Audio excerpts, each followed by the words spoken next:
Yo, what's going on, guys? And today I wanted to talk about the Phoenix Suns and why I believe that this team is better or going to be better than they were last year. Because we could sit here and talk about the moves that they didn't make, but the moves that they didn't make were because of cap constraints, and the moves that they didn't make were the moves that needed to be made. I know that's very vague. So let's get right into today's video. Let me hear those beautiful comments down below. While you're there, hit the like and subscribe button to help support the channel. And let's get right into today's video. And let's talk about they brought in JaVale McGee, Landry Shamet, and Elfrid Payton as their main free agent signings. All right. And JaVale McGee being the most expensive acquisition that they brought in, if you don't count Chris Paul and Cameron Payne, who both got compensated.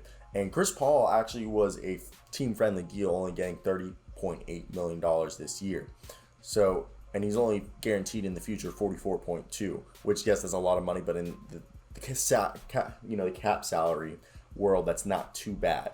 And they brought back Tyshawn Alexander on a two-way, and they still hypothetically have about $4 million left in the non-taxpayer mid-level exception after they sign JaVale McGee, and they still have a biannual exception. But they're right now at 14 players, so they could go out and get another player, which I do expect them. But if we look at this roster, I think Cameron Johnson and Jalen Stick Smith is gonna take a big jump this year, and JaVale McGee is the backup center that they needed. They needed a high-flying, good rim running, rim protecting center who can come in for 15 minutes a night. And that's exactly what JaVale McGee is.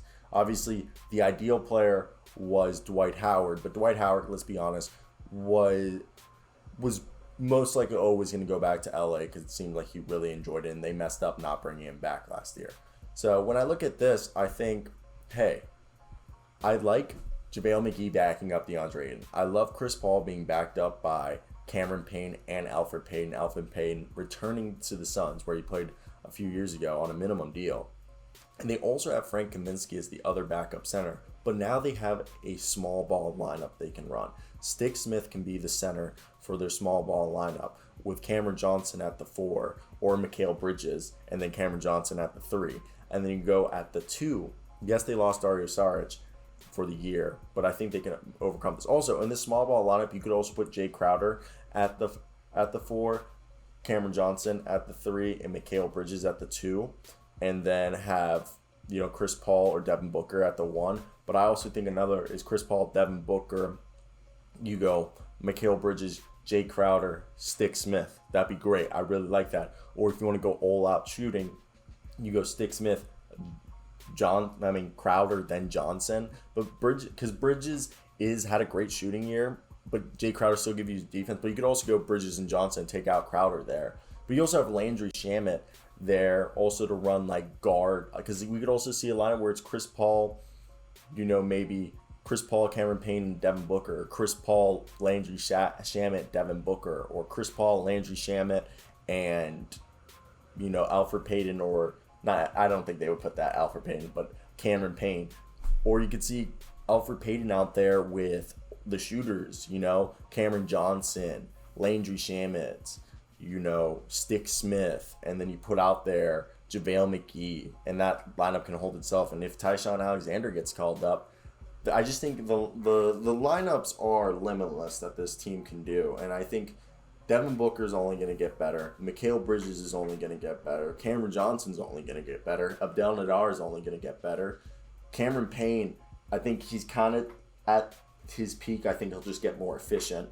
Landry Shamet has room to get better. Elfrid Payton's what we know. Stick Smith has room to get better. DeAndre Ayton has room to get better. And Frank Kaminsky is the guy we already know. And then there's Tyshawn Alexander, who still can get better. And really the one position that we could argue that they could look to get is a power forward center to replace Dario Saric. And when I look into free agency, Gorgie Dang would have been a cool guy, but I sit here and I think, obviously Jared Vanderbilt, if you guys could use your mid-level exception or your biannual and try to pry him away from the Minnesota Timberwolves, who are already a little bit cap strapped, you might be able to get Jared Vanderbilt, who would be perfect for this team. He'd be the Swiss Army knife they need. But if you can't do that move, I'm trying to think of a guy that they can go out there and get right now. And Josh Hart, I don't know how much he would cost, because I don't know if they could fit him under whatever they have left of the mid-level exception after they sign JaVale McGee or use the biannual. But Josh Hart would be perfect. Small forward, power forward, could even play some small ball center. Josh Hart would be great for this lineup. I would actually really like that. So, again, I just think this team, when you look at it, they're going to be really good, and it's going to be so much fun to watch. And, yeah, I think the Suns are in a position to be pretty good. Pretty good. If anybody got that Curb Your Enthusiasm reference, but yeah, no. So I love Larry David. Here comes my pit bull. She's like, over here, Dad. Notice me, senpai. Notice me. Get away. You just kissed me in the mouth. Either way, I think that is the video, guys. I hope you guys did enjoy. I think the Suns are only going to get better, and they're a team that everyone should be watching. My pit bull wants me to end this video so I can take her probably out on a walk. But yeah, so I want to hear your guys' thoughts down below as we milk this for the next minute as I pet her, because she looks like she wants to get pet. She just came over here and was just like, notice me. I notice you all the time. But yeah, I hope you guys enjoy, guys. Peace. Oh.